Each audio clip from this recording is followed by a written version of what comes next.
Star Trek has changed so much over the years. Sometimes in obvious ways like the redesign of the Klingons, but other times these changes can be subtle enough to go unnoticed by most. Fortunately, there are thousands of dedicated fans like us who love to point out every tiny inconsistency. We've already done one list going over small changes that the creators of Star Trek hoped we wouldn't notice, but there are still many more retcons and lore issues to go over. Starting with the original series all the way to modern Trek, we're here to discuss changes that probably went over your head, even though many on this list imply some very interesting stuff about the Trek universe. Regardless of whether or not these changes can be explained logically, we love Star Trek, especially its flaws. So with that in mind, I'm Ellie for TrekCulture, and here are 10 more changes that Star Trek hoped you wouldn't notice. Number 10. Starfleet was the UESPA. There was no mention of Starfleet in the early episodes of the original series. Prior to the first mention of Starfleet in the episode Court Martial, the Enterprise was said to be operated by the UESPA, United Earth Space Probe Agency. For decades, it was assumed that the UESPA and Starfleet were the same organizations,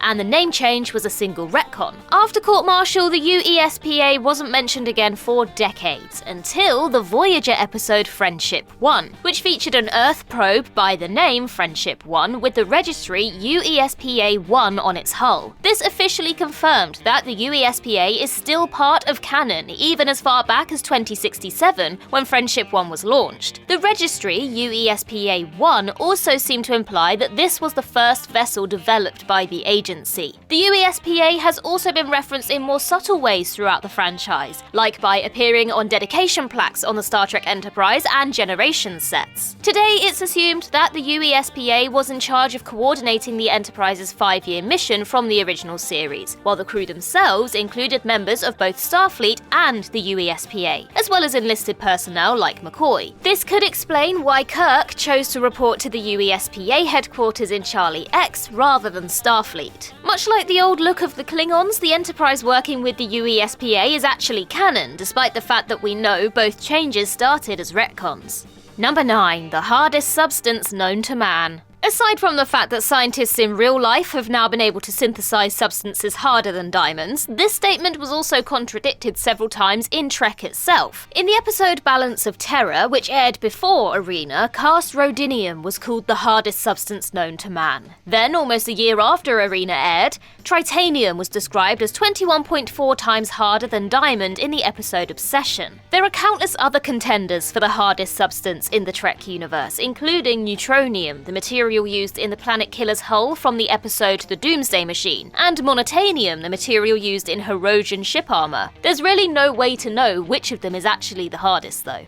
Number 8. The Bounty's changing bridge. If you've recently watched The Search for Spock and The Voyage Home back-to-back, you may have noticed that the bridge of the Klingon ship, the Bounty, changed significantly between the two films. Several explanations have been suggested for why the bridge changed. Some believe that the Bounty actually had multiple bridges to specialize in different kinds of missions. Others say that the bridge was upgraded during the ship's stay on Vulcan after the search for Spock. The actual reason for the change was because the original bridge set was demolished after Star Trek III finished filming. When it was decided that the bridge would make a return in Star Trek IV, the director, Leonard Nimoy, decided to redecorate another available set for budgetary reasons, taking the opportunity to create a whole new aesthetic for the bridge that carried over into the designs of Klingon bridges across decades of Trek. Number 7. The Tribble origin story. The short Trek's episode The Trouble with Edward is hilarious and a real highlight of the series, but it introduced a very odd change to Trek history. Tribbles have always been known for breeding extremely fast. In fact, new Tribbles were born pregnant, and if they kept eating, they would spread at an exponential rate and totally infest any starship they came aboard. However, in The Trouble with Edward, set before The Trouble with Tribbles, the quirky Tribble researcher Edward claimed that Tribbles would make an excellent food source, if only they were faster at breeding. It was only after Edward infused the Tribble with his own DNA that they started to breed at such insane rates. This is a really funny origin story for the Tribbles, but it's complicated by the fact that they were already established to be fast at breeding in the Enterprise episode The Breach. In The Breach, Dr. Phlox fed a Tribble to one of his other pets while explaining to Sato, all it's capable of doing really is eating and breeding. Problem is, they breed quite prodigiously. The only thing that keeps their population in check is the abundance of reptiles on their homeworld. Number 6. Shuttle Bay Force Fields.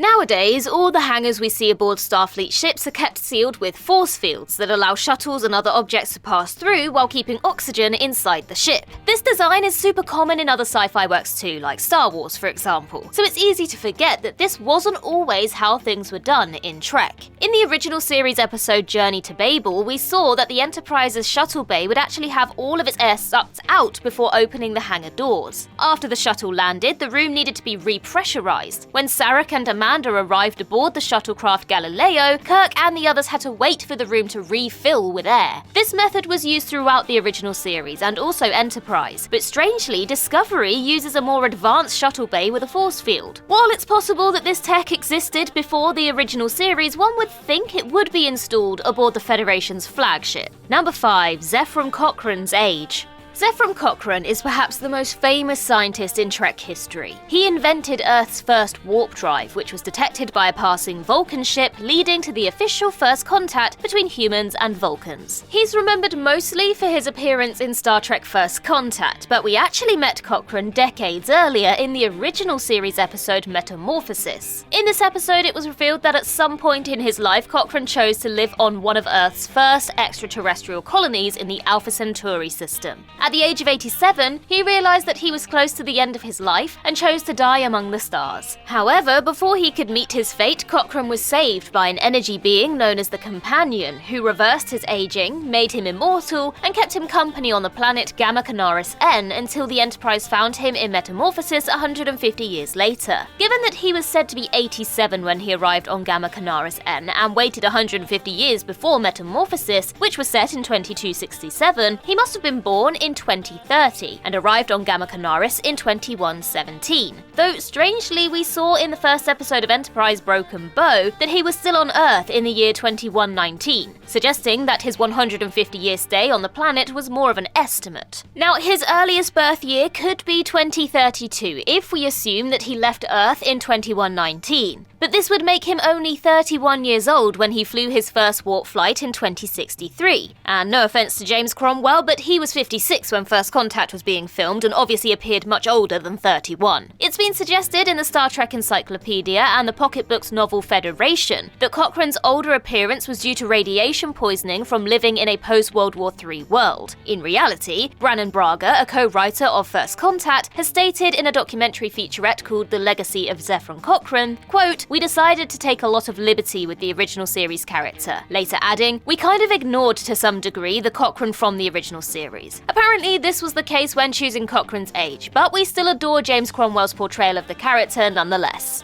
Number 4. The colour of Klingon blood. Vulcans are famous for having green blood, but Klingon blood is perhaps even more interesting. Klingon blood has been shown as red in nearly every instance it has appeared. For example, when Worf cuts his hand on Gowron's knife in the Next Generation episode Redemption Part 1, yet it inexplicably appeared as pink in Star Trek VI: The Undiscovered Country. When a crew of Klingons are massacred, we were treated to an extended sequence of early CGI pink blood floating in zero gravity. The only other scenes where pink blood can be seen are in Discovery episode Point of Light and also in Lower Decks in an episode which hilariously mocked this whole situation when a Klingon said, "The Empire still strikes terror. Klingon blood runs as reddish-pink as ever." The most likely explanation is that some Klingons have red blood while others have pink blood, much like how Romulans from the north of Romulus are the only ones with head ridges. Number 3. Kirk had a holodeck. In the first episode of The Next Generation, Riker was extremely impressed by the holodeck technology aboard the Enterprise D. He reacted as if he had never seen a more realistic virtual environment. However, in the animated series episode The Practical Joker, we saw that similar tech already existed a century prior. In The Practical Joker, the Enterprise's computer was possessed by an alien prankster who trapped Uhura, Sulu, and McCoy in the ship's rec room. In previous episodes, rec rooms were simply places of the ship where crew members could hang out and play games, but the rec room in The Practical Joker was able to generate fully immersive simulated worlds, just like a holodeck. We saw a forest simulation, a snowy blizzard, a beach, and a maze, complete with authentic weather conditions. It's not clear how rec rooms like this were different from holodecks. Perhaps rec rooms were only able to generate environments with no NPCs or storylines. While the three officers were trapped in the blizzard, Uhura explained, "Look, this is still a room, no matter how it appears. If we can travel long enough in one direction, we're bound to reach a wall, then we can feel our way to an exit." Well, this didn't seem to be the case with the Enterprise D's holodecks, so perhaps they were special for creating a truly infinite world. Number 2. The Eugenics Wars and World War III. The timeline of the Eugenics Wars and World War III have always been pretty ambiguous in Trek. When these wars were first mentioned in the original series episode Space Seed, Spock referred to the 1990s as the era of Earth's last World War, which was then described as the Eugenics War by McCoy. Of course, when this line was written, no one believed that Star Trek would still be releasing new episodes by the 90s, let alone as far as the 2020s, so they didn't worry too much about making accurate predictions that far forward. However, as the years went on, the 90s came, and it became difficult to reconcile this bit of Trek history with reality. According to showrunner Terry Matalas on Twitter, that period of Earth's history, from around 1990 to 2065, was extremely sketchy in Starfleet's records due to a series of EMP bursts kicking everyone back decades. This seems to imply that the Eugenics Wars didn't kick off until decades later, and Spock was simply mistaken. Yet, given the fact that Starfleet ships routinely visit the 20th century, both accidentally and intentionally, this seems unlikely. The story became clearer in the second season finale of Star Trek Picard, Farewell, which was set in 2024. In it, Adam Sung opened a classified file titled Project Khan that was dated June 7th, 1996. This implies that the Eugenics Wars initially began as a secret government program involving renowned scientists like Dr. Sung, which resulted in the creation of genetically modified tyrants like Khan and the other first augments. Apparently, this was only the beginning, and the continuation of the project after 2024 was what eventually led to the Second Civil War, another eugenics war, and the official start of World War III. This still doesn't explain why Khan was said to have controlled more than 40 of Earth's nations from 1992 to 1996, but let's just assume it's because of one of those pesky EMP bursts that Terry Matalas mentioned. Number 1. Vulcan has no moon. The number of moons orbiting the Vulcan homeworld has been the source of a lot of debate. In the original series episode The Man Trap, Uhura said to Spock, "Tell me how your planet Vulcan looks on a lazy evening when the moon is full," and Spock responded logically that Vulcan has no moon. This statement has been ignored several times throughout Trek. First, a large moon-like object appeared in the Vulcan sky in the animated series episode Yesteryear. Then, in the original cut of the motion picture, 2 were visible. Decades later, a moon was seen beside Vulcan, or Nivar as it was now named, in the Discovery episode Unification 3. Some fans theorized that the objects we saw weren't moons, but actually small neighboring planetoids that periodically pass near Vulcan. This is a bit of a reach though. It seems more likely that the effects artist just thought that the moons would look cool. And that concludes our list. Now, as I mentioned, this is not the only video we have on this topic, so make sure you go and check out the original video too. Also, head over to the various social media pages and follow us there, and hit that like, share, and subscribe button if you're feeling generous too. I've been Ellie with TrekCulture. I hope you have a wonderful day, and remember to boldly go where no one has gone before.